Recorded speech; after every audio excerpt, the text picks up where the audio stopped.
नमस्कार दोस्तों, मैं डॉक्टर अखिलानंद पाठक एक बार पुनः अपने YouTube चैनल अद्भुत भारत अनंत भारत के माध्यम से एक नई सांस्कृतिक चेतना और नए संस्कार से उद्बुद्ध पंचतंत्र की कहानी लेकर आया हूँ। एकता में ही शक्ति है। मित्रों, पंचतंत्र आज से 150 वर्ष पूर्व विष्णु शर्मा द्वारा लिखित संस्कृत में एक कहानियों का संग्रह है जो पूरे विश्व में न सिर्फ लोकप्रिय हुआ वरन विभिन्न भाषाओं में जिसका अनुवाद हुआ और यह बच्चों में, बुजुर्गों में, युवाओं में इतना लोकप्रिय आज तक कोई कहानियाँ नहीं हुई। पशु पक्षियों के माध्यम से एक संदेश देने की कथाओं का यह क्रम अबाध रूप से आज भी चलता रहता है। तो मित्रों, आज की कहानी में एकता में बल है और विष्णु शर्मा द्वारा यह संदेश देने वाली कहानी एक जंगल जिसके अंदर एक पेड़, पीपल का पेड़ था, जिसके ऊपर एक गौरैया का पेड़ पति पत्नी का जोड़ा रहता था। उन्होंने वहाँ पर अपना घोंसला बना रखा था। उसके ऊपर कुछ वर्ष बाद उन्होंने घोंसले में अंडा दिया और उनके बच्चे निकले। उसी समय की बात है, एक मदमस्त हाथी जो अपने स्वभाव के अनुसार छाया प्राप्त करने के लिए उस पीपल के वृक्ष के नीचे आया और मस्ती में उसने पेड़ की टहनियों को तोड़ना, खाना शुरू कर दिया। उसको देख करके गौरैया का जो पेड़ है, जोड़ा है, घबरा गया, रोने चीखने लगा, लेकिन किसी ने नहीं सुनी और हाथी ने मदमस्त होकर पेड़ को पूरा ही वहाँ पर गिरा दिया नीचे और डालियों के साथ साथ घोंसला भी गिर गया और उसमें जो अंडे टूट के उनके बच्चे मर गए। चिड़िया वहाँ फूट फूट कर रोने लगी। तभी वहाँ पर पेड़ पे रहने वाला एक कठफोड़वा पक्षी आया। उसने कहा, बहन क्यों रहते हो? रोने धोने से कुछ नहीं होगा। हमें एकता और संयम का परिचय देना होगा। यही अच्छे लोगों की, यही बुद्धिमान लोगों की पहचान होती है। उसने कहा कि मैं भला क्या कर सकती हूँ? हाथी तो बहुत शक्तिवान है, बहुत ताकतवर है, भला मैं कैसे बदला ले सकती हूँ और संयम कैसे होगा?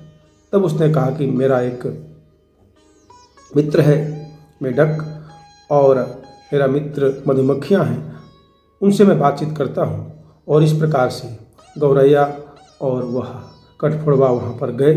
वहाँ पर उनकी बातचीत हुई और मधुमक्खी ने कहा कि गौरैया बहन, आपको घबराने की आवश्यकता नहीं है।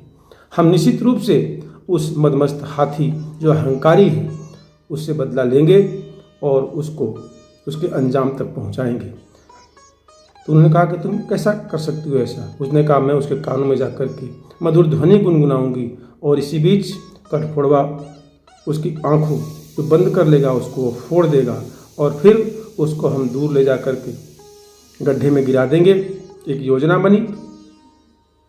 योजना के पश्चात वो सारे इकट्ठे होकर के चले और उसी प्रकार से मधुमक्खी ने गुनगुनाना शुरू किया कान में।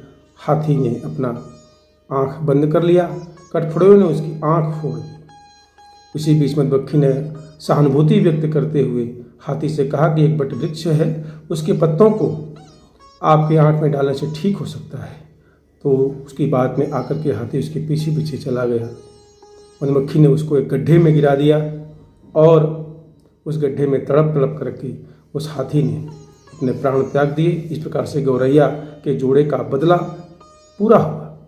और फिर कठफोड़वे ने कहा कि अब की बार आप जब उसके ऊपर अपना अंडा दो, बच्चा दो, तब हम पूरा ध्यान रखेंगे।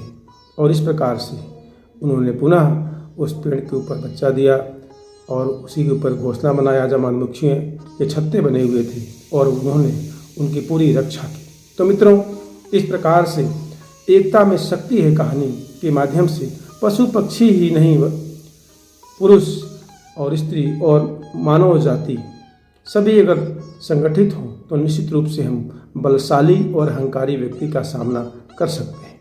आज इसकी अति आवश्यकता है। इसी क्रम में यह जो विष्णु शर्मा द्वारा लिखित पंचतंत्र की कहानी है हमें संदेश देती है कि संगठन में ही शक्ति है। चाहे हम छोटे हों, चाहे हम बड़े हों, हमें अगर किसी अहंकारी व्यक्ति से, हमें बलशाली व्यक्ति से लड़ना है तो शक्ति के साथ ही लड़ सकते हैं। और दूसरा, जब संकट आए तो हमें संयम और बुद्धि चातुर्य का परिचय देते हुए, संयम न खोते हुए समय का इंतजार करना चाहिए। तो ये कहानियाँ पूरे विश्व में प्रसिद्ध हैं, युवा पीढ़ी में, और आज की बालकों को भी इसका ध्यान रखना चाहिए। तो आशा करता हूँ आपको यह पंचतंत्र की कहानी पसंद आई होगी। पुनः मिलेंगे किसी और विषय पर, तब तक के लिए देखते रहिए अद्भुत भारत अनंत भारत। लाइक भी कीजिए और कमेंट भी कीजिए। बहुत बहुत धन्यवाद। नमस्कार।